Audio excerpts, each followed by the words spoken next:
Les éditeurs, les agents, les superviseurs musicaux. Je crois que c'est une rencontre qui était très attendue par pas mal de nos membres et j'espère qu'elle va nous permettre d'y voir plus clair et de trouver des réponses à des questions qu'on se pose tous. Voilà, je voudrais remercier la Cité de la Musique pour les partenariats avec nous.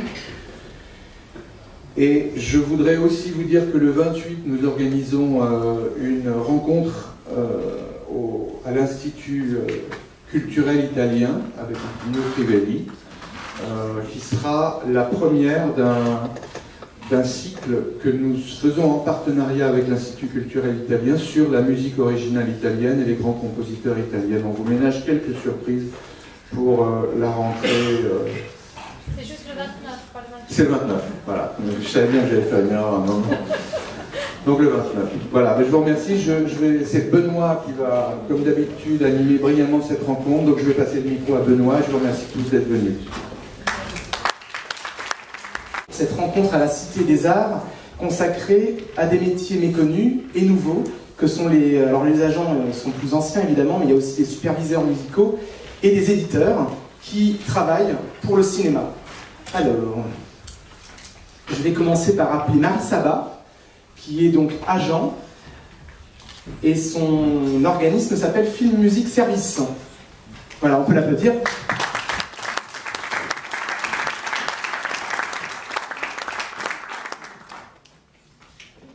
Alors j'appelle tout le monde et puis ensuite chacun se présentera. Alors maintenant je vais appeler Frédéric Leibowitz, qui est éditeur, qui a créé plusieurs labels. Je le présenterai plus longuement tout à l'heure. Voilà.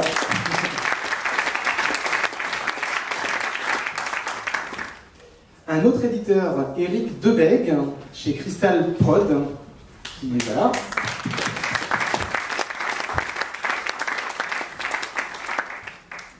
Ensuite, en superviseurs musicaux, nous avons Arnaud Boivin, chez Les Superviseurs.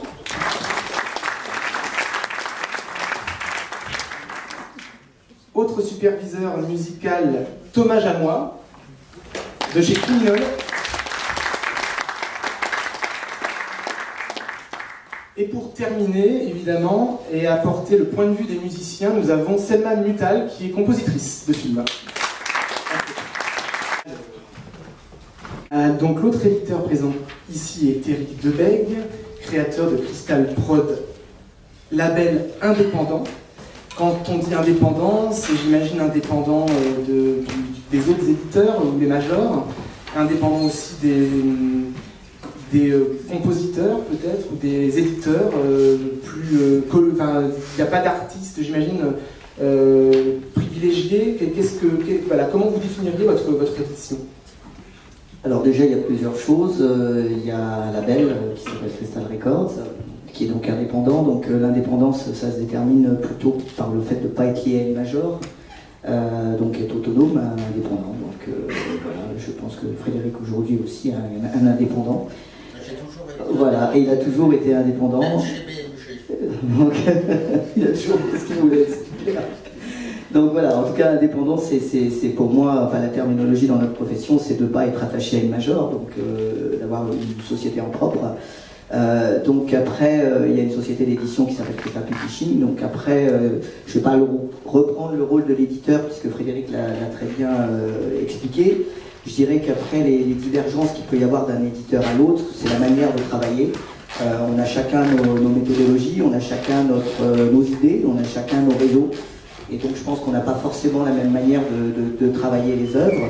En tout cas, nous, quand on travaille avec un compositeur ou avec une œuvre en particulier, c'est vrai qu'on s'intéresse à savoir quel va être le meilleur moyen pour diffuser l'œuvre, puisque le disque, par exemple, on parlait du disque, au départ on a commencé notre activité par un label, et comme beaucoup de labels, on a été éditeur.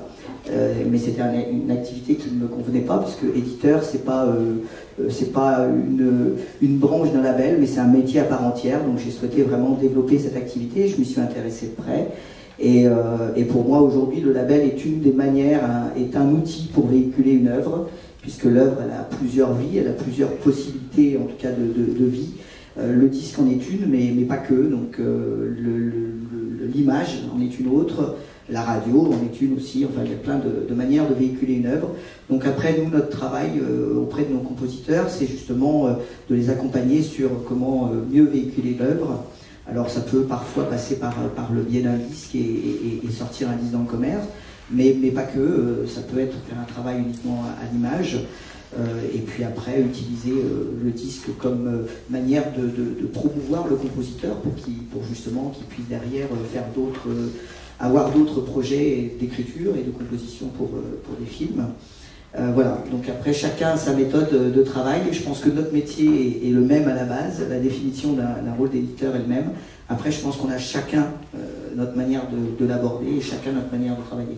Crystal Prod a été créé en 1996, au départ a été spécialisé dans le jazz, pour ensuite, comme vous l'avez dit, vous diversifier avec la musique à l'image.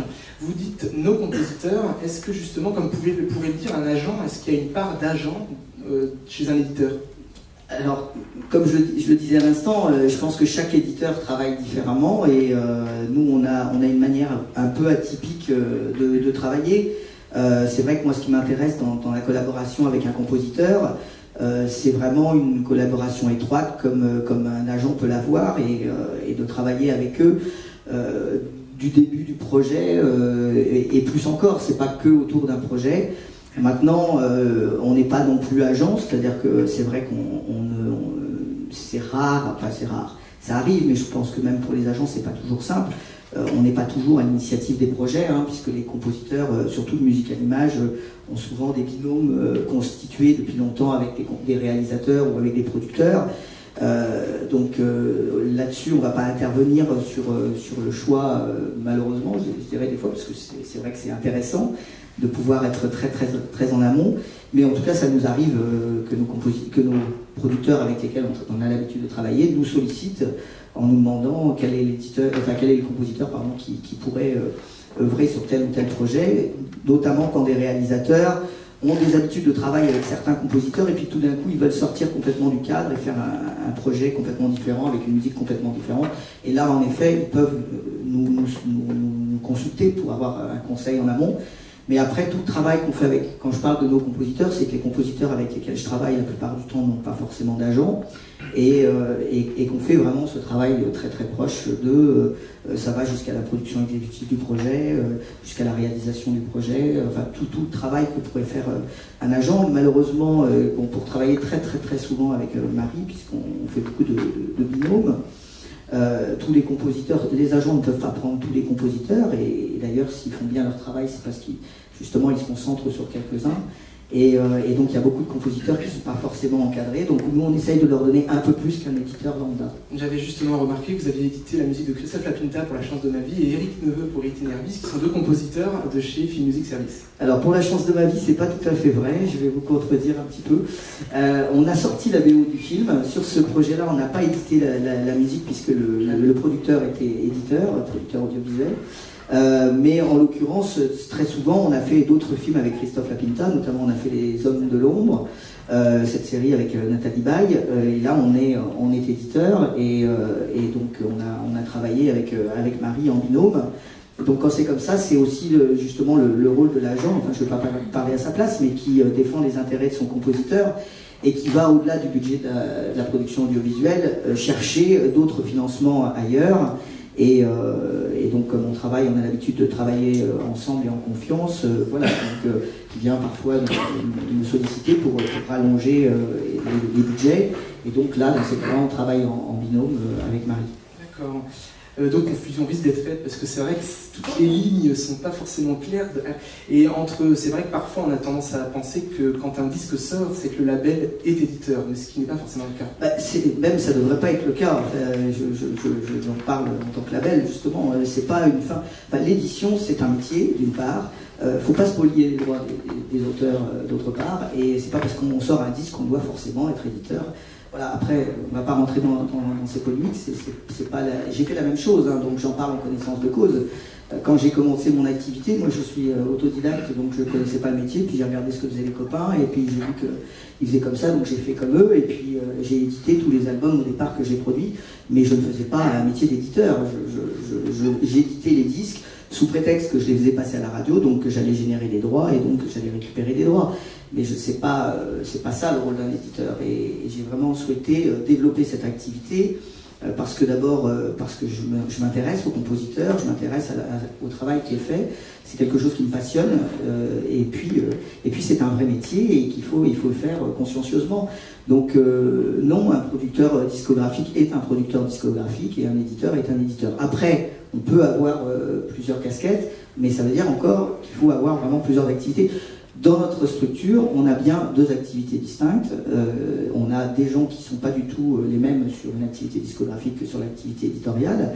Alors évidemment, tout ce beau monde se parle quand même, mais les choix n'ont rien à voir d'une structure à une autre. Quand on fait...